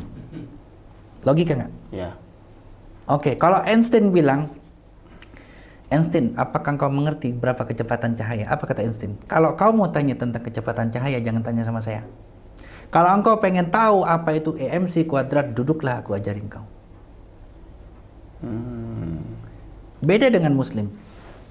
Antum ngerti semua isi Quran. Ilmu saya yang sedikit. Dan Quran gudang ilmu, dan hanya sedikit yang bisa dibuka di sana. Ternyata betul. Saya pernah membongkar satu perpustakaan masjid.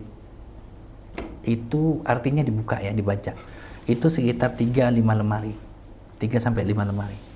Saya lupa apa 4, apa 5. Yang jelas lebih dari 3.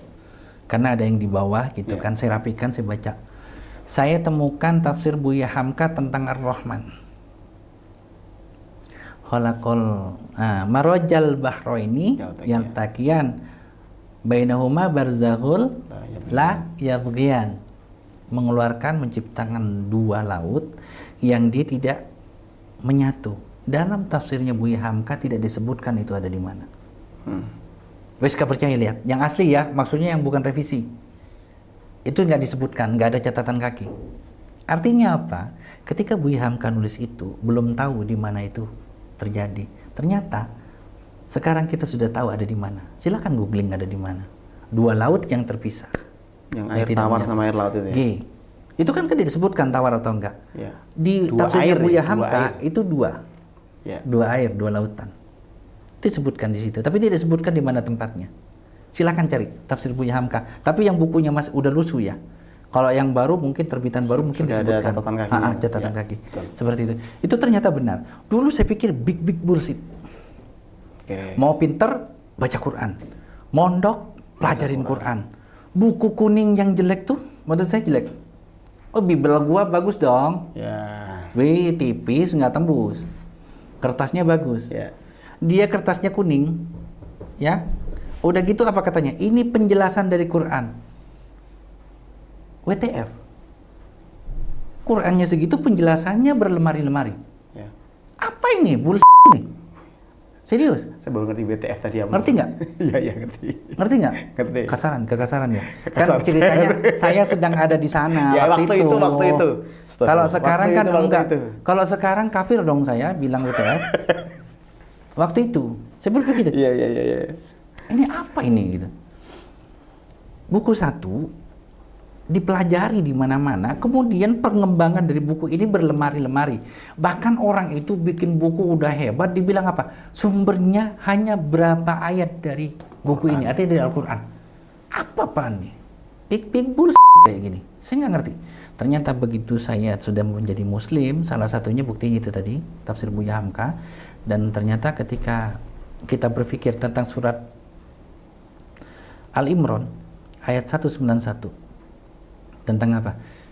A'udzubillahi minasyaitonirrajim. Inna fi khalqis samawati wal ard wa ikhtilafil laili wan nahar wa ikhtilafil laili wan nahar. Gantian. Apa lagi? La ayatillahi ya. Liulil albab alladzina yazkurunallaha ala qiyamau wa qu'udaw ala junubihim wa yatafakkurullah min apa? Min khalqillah ya. Ya, min khalqillah. Rabbana ma ada ma-nya ya. Rabbana ma khalaqta hadza batila. Orang-orang berpikir tentang penciptaan langit dan bumi. Tahu enggak? Allah untuk menjaga kita tetap bernafas, Allah ciptakan apa? Oksigen. Ya. Dari mana? Dari fotosintesis. Iya kan? Ya. Fotosintesis bisa bekerja maksimal ya, bukan tidak bisa bekerja. Maksimal ketika ada apa? Matahari. Tilafil laili wan nahar. Terbukti semua ya. Ya, tilafil laili wan nahar. Jika Anda berkata jangan kaitkan Al-Qur'an dengan ilmu pengetahuan, Anda belum baca Quran. Jangan kaitkan Al-Qur'an dengan kepemimpinan, Anda belum baca tentang Quran. Ketika Anda bilang jangan kaitkan dengan ilmu gedung, Anda tidak membaca bagaimana Al-Qur'an mengatakan bahwasannya An-Nahl yang mengatakan bahwasannya itu apa sih? Lebah itu membangun heksagonal. Dan ternyata bangunan heksagonal luar biasa. Dan bagaimana Allah bilang bahwasannya rumah terlemah. Oh, terlemah. Terlemah. Kita ambil terlemah aja. Adalah rumah laba-laba. Dan ternyata sistem jaring laba-laba bisa membuat satu struktur bangunan yang lemah menjadi kuat. Allahu Akbar. Semuanya ada di situ.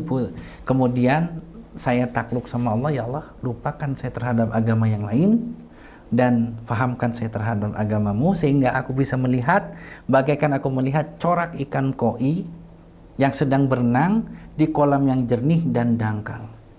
Allahu Akbar. Seperti itu. So. Oke. Berarti kegelisahan-kegelisahan itu yang memunculkan PMI itu ya? Itu dakwah kabilah itu. Nah, ya, kenapa saya memilih dakwah kabilah seperti itu? Tadi kita lebih mengerti. Ya. Kemudian saya pikir gini, saya berjuang di Hizb. Saya mendirikan sebuah partai Islam. Walaupun saya bukan pengurus, saya nggak pernah mau jadi pengurus, saya nggak minat banget jadi pengurus atau nanti jadi anggota DPR. Namun berapa puluh tahun, sampai detik ini pun, saya sudah nggak aktif, saya tidak mempunyai satu onggok pun kartu anggota. Padahal KTP saya dipakai untuk mendirikan. Dan saya di sana cuma kepengen saya difasilitasi dakwanya. Ternyata yang kebalikannya gue di boykot. Gue nggak boleh ngaji di blacklist. Kenapa? Karena saya terlalu vokal. Saya mengkritisi begini, iklan yang antum bikin, kalian bikin, 1% pun tidak mewakili kami para pejuang partai ini dari awal. Yang Anda bikin iklan tentang anak punk, tentang anak modern, generasi milenial, waktu milenial, sekarang Z, generasi milenial, dan sama sekali tidak ada di situ generasi pencinta Quran. Generasi apa yang akan Anda bentuk dengan iklan seperti ini? Sedangkan kami yang berjuang lillahi ta'ala disebutnya. Lillahi ta'ala, Anda abaikan 1% pun tidak ada di situ. Di boykot gue. Blacklist, suruh ngaji sendiri keluar. Akhirnya saya ngajinya di mana? Di Tangerang, habis Tangerang di Kota Malang. Saya nggak bisa ngaji di Jakarta. Akhirnya saya berpikir begini, saya selalu di sini. Saya mau keluar, saya ikut mendirikan. Gitu kan. Lebih baik gini, saya proklamasi sama teman-teman, saya tidak ikut kegiatan partai. Kalau ada kegiatan dakwah, panggil saya. Saya bilang gitu. Akhirnya saya tuh dirikan Tionghoa Muslim Inspiration, di mana fokusnya kepada Tionghoa mu'alaf sebenarnya. Dan keluarga. Kenapa keluarga? Berdakwah kepada mu'alaf Tionghoa aja susah, apalagi keluarganya perlu pendekatan. Misal gini, ini contoh. Saya udah kenal Mas Dian kan? Mas Dian apa itu? Tangan taruh kepala, lebay tahu. Gak marah kan? Enggak, ketawa kan? Kenapa? Kenal. Tahu saya guyon. Tapi misalnya, terus Mas Dian di jalanan lagi begini, tahu-tahu ada orang, "Oi bocah, lebay lu kayak gitu." "Oh, apa kamu?" Iya. "Badannya belum lebih gede dari saya, jangan coba-coba," kan gitu. Tahu nggak saya? Hampir 100 kilo kan gitu, kurang dikit. Nggak kurang satu, kurang banyak. Maksudnya gitu. Jadi kayak gitu kan, bisa kayak gitu. Laki, pantang mundur, jangan coba-coba kan gitu. Tapi kalau saya ngomong kan enggak. Itulah keistimewaan ketika kita melakukan sesuatu singgungan yang mungkin menyinggung, karena kita satu suku, kita tahu itu dianggap sebagai biasa. Ada sebuah filmnya Jackie Chan. Ya. Ketika dia beradu peran dengan orang negro, kemudian datang ke sebuah bar, si orang negro bilang gini, "Hai my negro, hai." Ngobrol-ngobrol, cari informasi, pulang. Kata Jackie Chan, "Hai my negro," langsung digebukin Jackie Chan. Ini dakwah kabilah. Ya, ngerti. Ini dakwah kabilah. Paham. Anda kumpulkan orang Cina di situ, datangkan Kiai Kondang di sana, datangkan saya. Beda ya? Datangkan, saya cukup kata, "Assalamualaikum, ni hao." Lihat reaksinya. Lihat reaksinya. Silahkan, coba. Datangkan Ustadz Abdul Somad, datangkan Ustadz Adi Hidayat, datangkan Agim gitu kan. Ya, terus saya ngikut situ. Kenapa? Mau nebeng tenar maksudnya. Kayak gitu. Enggak, maksudnya walaupun ya mungkin beliau-beliau itu sangat diterima, tetapi ketika saya berbicara ni hao, itu udah beda. Cukup satu kata ni hao, sudah cukup. Ini sudah saya buktikan. Itu beda. Kalau yang ngomong itu bukan orang Cina? Ya nggak apa-apa. Maksudnya kalau Ustaz sebelah ni hao gitu. Sekarang Ana mau tanya deh. Antum ke Amerika. Sebentar. Antum ke Amerika di sebuah distrik yang semuanya Kristen. Oke, sana kan Kristen kan? Banyak kan Kristen. Antum ketemu orang negro Muslim, Assalamualaikum, rasanya gimana? Senang sekali. Antum ketemu sama-sama orang Jawa.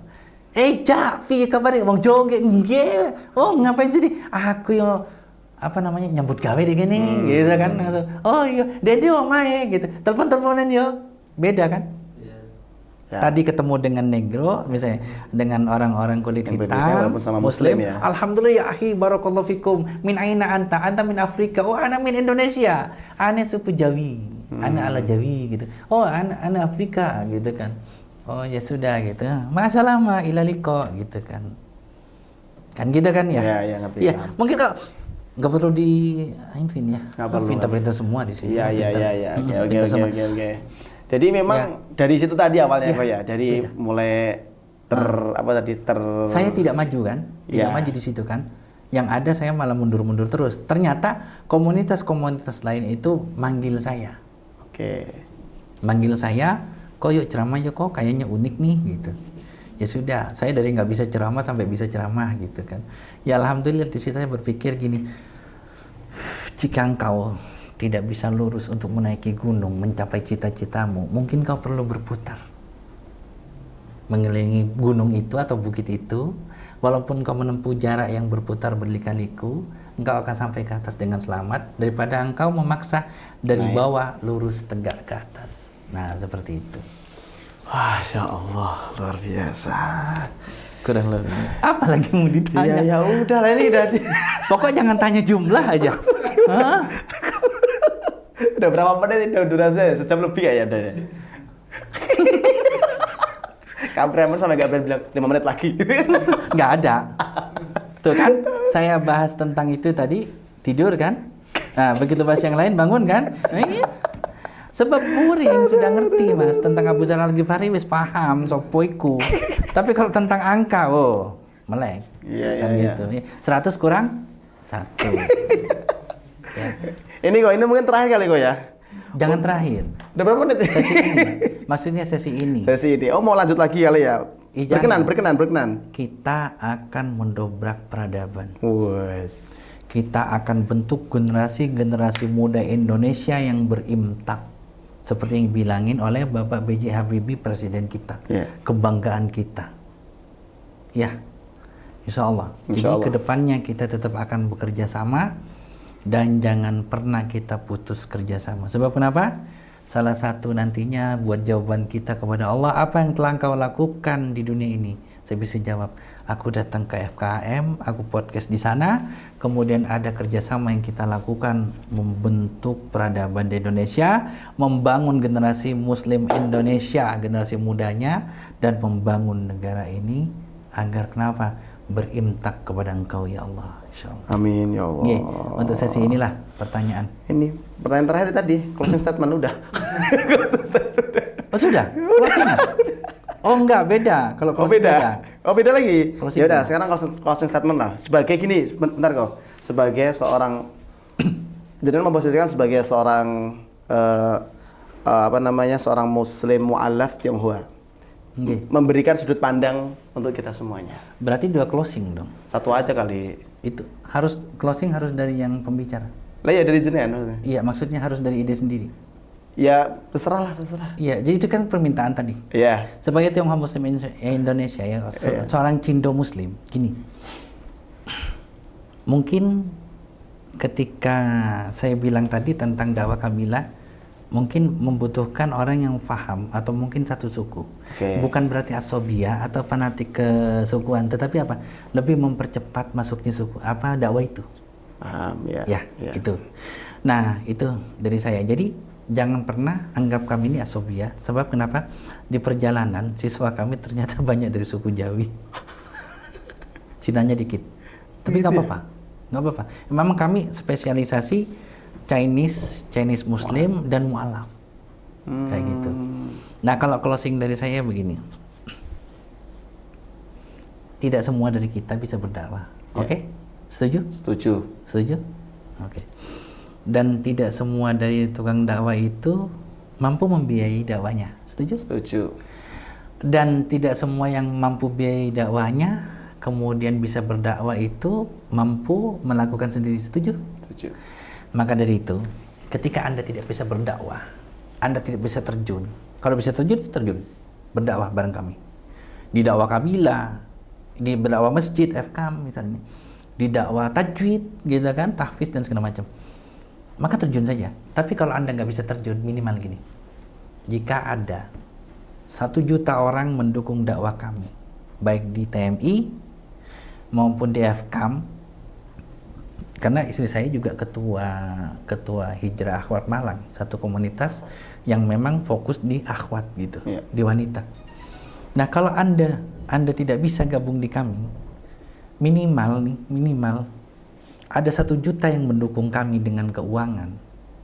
Udahlah, nggak tadi ngaleng-ngaleng gue. Lagunya Deananda tuh masalah ya, dana-dana. Wes. Misalnya 10.000, usahakan Anda ada di sana di antara 1 juta orang itu. Jika hanya 1 orang yang mendukung kami, usahakan Anda itu. Pastikan itu Anda.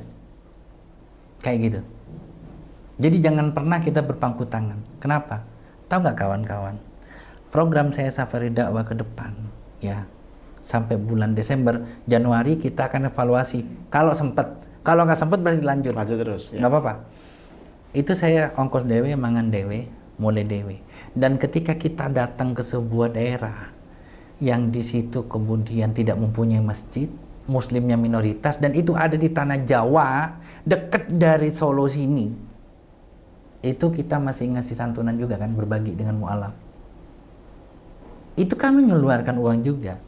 Uang Anda lah yang dititipkan ke saya 10.000, benar 10.000 perak, benar 10.000. Sama kok Julius saya bilang, kok dapat 10 juta kok.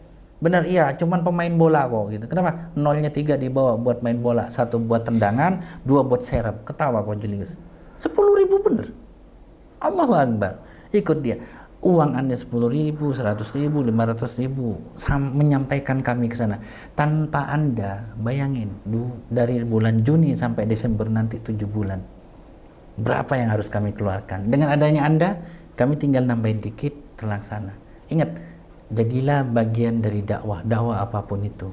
Jika ada 1 juta orang yang mendukung dakwah apa saja, tapi yang hanif ya, karena kan ada dakwah kesehatan gitu. Dakwah ini kan luas. Dakwah Islam lah, jangan diplesetin. Ada 1 juta orang, usahakan Anda ada di sana. Jika hanya ada 1 orang, pastikan itu Anda. Beda kan? Usahakan ada di antara 1 juta. Jika hanya 1, pastikan itu Anda. Oke? Masya Allah, Allahu Akbar. Saya jadi teringat salah satu nasihat guru saya. Kok dakwah ini bukan pilihan kita, tapi maunya Allah. Kalau Allah sudah mau, kita nggak mau, tidak ada kata kok nggak mau gitu. Karena ini menjadi sebuah perintah Allah. Begitu, Kohlo, matur nuwun sudah berkenan untuk menceritakan begitu banyak kisah yang inspiratif. Nanti kalau berkenan kembali untuk podcast di sini, Masya Allah nanti kita insya Allah sangat terbuka. Timnya bagaimana? Mau bahas yang mana? Mau bahas lukisan ini bagus nggak? Jangan angka. Dan sebentar lagi FKM dengan Muktamar tanggal 23-24 Agustus ini. Kita doa aja kok. Semoga terpilih pemimpin yang bagus, baik, dan FKM lebih bermanfaat. Harus, insya Allah. Dan bisa bekerja sama dengan saya lebih baik lagi. Kita sudah kerja sama dengan FKM ini sudah tahun ke-6 sebenarnya. Tak buka rahasia. Yang di pojok itu. Yang di pojok itu. Nah, beliau yang jadi supporter kami. Yang lagi di HP itu. Nah, dan kedepannya saya berharap kita lebih mengembangkan sayap kemana-mana. Tadi sudah saya dengar kita mau ke Sumatera. Saya sudah diajak ke Sumatera oleh anggota FKM yang dulu memfasilitasi TMI di Semarang. Gitu. Orangnya di ujung. Sing ganteng. Dan pokoknya semoga sukses semuanya. Amin. Dakwahnya, TMI-nya sukses, mualafnya sukses. Amin. Dan yang paling penting kesuksesan tertinggi ketika semua usaha kita diridhai oleh Allah. Amin. Allahumma amin. Barakallahu. Sampai jumpa di podcast selanjutnya. Assalamualaikum warahmatullahi wabarakatuh. Waalaikumsalam warahmatullahi wabarakatuh.